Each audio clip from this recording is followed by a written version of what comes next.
comme on doit faire le salam à ses frères et sœurs. Pour ses frères et sœurs, si par exemple il est dans la maison, il dit salam alaikum. Prononcez le salam alaikum comme tu prononces à toute personne. S'il vient de voyage, il peut faire l'accolade à sa sœur et à son frère, la même chose. Pour sa maman, non. Il le salue pour lui, c'est-à-dire de la tenir dans ses bras, de la chuchoter, de lui embrasser la tête ou la main, etc. Ça, c'est pour la maman et son père. Par contre, les frères et sœurs, salam alaikum, c'est tout. S'il est en voyage, oui, il peut lui donner l'accolade. Non. Non, la même chose. Comme le frère et comme la sœur. Non, la mère, là. Oui, l'embrasser la tête ou les mains, etc. Même la prendre dans ses bras. Pardon? Ah oui, parce qu'à ce moment-là, il a commis un péché. Pourquoi? Parce que c'est un droit de ta maman sur elle, sur la personne, et un droit de père. Et encore la maman plus. Encore la maman plus. C'est pour ça l'homme qui est venu chez le prophète, sallallahu alayhi wa sallam, il dit au prophète, qui a le droit sur moi le plus que je dois être bien avec? Il dit ta maman. Il dit qui d'autre? Il dit ta maman. Il dit qui d'autre? Il dit ta maman. Mais il dit qui d'autre? Il dit ton père. Son père, il est venu en 3 lieux. Parce que c'est elle qui l'a porté dans son ventre 9 mois.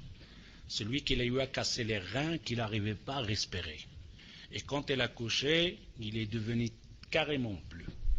Et quand elle est venue au monde, il n'arrivait pas la maman à dormir jusque le bébé dort. Et la maman ne mange jusque le mange l'autre. Et quand le bébé crie, c'est la maman qui se met debout. Même le mari dit, hey, fais-le qui va le faire le taire, c'est elle. Évidemment, lui, il a raison parce qu'il va travailler. Je parle de celui qui travaille, pas celui qui va jouer la carte au chômage. Là. Il est carrément fou, celui-là. Normalement, c'est lui qui doit se lever. Non. Alors, non, la maman et le père, ils ont un autre dégât. C'est pour ça que Allah Azza wa Jalla dit وَقَضَى رَبُّكَ أَلَّا تَعْبُدُوا إِلَّا إِيَّاهُ وَبِالْوَالِدَيْنِ إِحْسَانًا إِمَّا يَبْلُغَنَّ عِندَكَ الْكِبَرَ أَحَدُهُمَا أَوْ كِلَاهُمَا فَلَا تَقُل لَّهُمَا أُفٍّ وَلَا تَنْهَرْهُمَا وقل لهما قولا كريما واخفض لهم جناح من الذل وقل رب ارحمهما كما ربياني صغيرا. C'est grand, c'est immense. Quand le prophète Allah Azza wa Jalla, le créateur, te dit وَقَضَى رَبُّكَ أَلَّا تَعْبُدَ إِلَّا إِيَّاهُ. Allah, il a pris la décision de n'adorer que lui. وَبِالْوَالِدَيْنِ إِحْسَانًا. Il a carrément raccroché directement l'adoration d'Allah et le comportement avec ta maman. Directement. وَقَضَى رَبُّكَ أَلَّا تَعْبُدَ إِلَّا إِيَّاهُ. N'adore que Allah et sois bien avec tes parents. Directement, l'adoration d'Allah et les parents sont là. إِمَّا يَبْلُغَنَّ عِنْدَكَ الْكِبَرَ أَحَدُهُمَا أَوْ كِلَاهُمَا. Et encore, il dit l'ulama, يَبْلُغَ عِنْدَكَ الْكِبَرَ. C'est-à-dire qu'eux, ils sont vieux, ils sont chez toi. C'est toi le chef de famille, pas que toi, tu es chez eux, non. Toi, tu as la maison, etc. Et après, tes parents, les vieillards chez toi. Kibara indak. فَلَا تَقُلْ لَهُمَا أُفٍّ وَلَا تَنْهَرْهُمَا. Alors ils disent, les ulama, pourquoi Allah il a dit les deux situations? Car si tu dis ouf, alors les engueuler, tu n'as pas besoin de les citer. Il dit, ne leur dis pas ouf et ne pas les engueuler. Les ulama, il dit, Allah il aurait dit ouf, on aurait compris. Engueuler, alors ça veut dire que pourquoi il l'a cité? Il dit parce qu'on a deux situations. On dit ouf quand on sait qu'on a tort.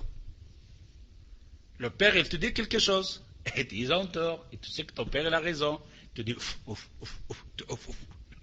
Mais quand tu as raison, que tu sais que tes parents, tu ne dis pas ouf, hein, tu gueules. Tu cries, qu'est-ce que vous connaissez, vos vieillards, etc.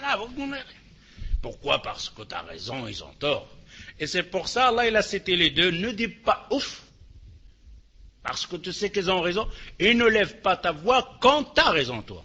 Les deux. C'est un vieux qui est vivant, les deux, alors ne dis ouf, voilà tanar. Un jour, moi, je suis arrivé de travail, j'avais quoi encore 13 ans, 14 ans. Et de la menuiserie, je viens de loin, courir, je dois faire presque 5 km pour aller manger, revenir au travail. Et alors j'arrive à la maison, et ma mère, je dis, mangez vite parce que je dois partir. Et il dépose les batatas. Moi j'ai batata encore. Je dis encore batata. Et j'ai fait rien, encore batata. Et j'ai vu une main qui me tient la main derrière. C'était mon père qui sort donc juste de l'hammam, il a fait l'ablution. Avec ses mains mouillées, comme ça. Je me tourne, c'est mon père. Il dit, si tu veux pas, regarde la phrase qu'il m'a dit. Et celle-là, ça m'a... S'il me refrappe, gifle tout, ça aurait été bien, mais ça l'a pas.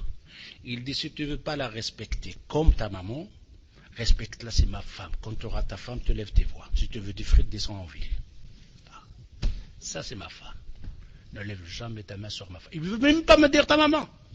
Il dit, ça, c'est ma femme. Et ne lève jamais tes mains sur ma femme. Content que tu veux. Si tu ne veux pas la respecter que ta maman, c'est ma femme. C'était fini, hein, ce que tout le temps.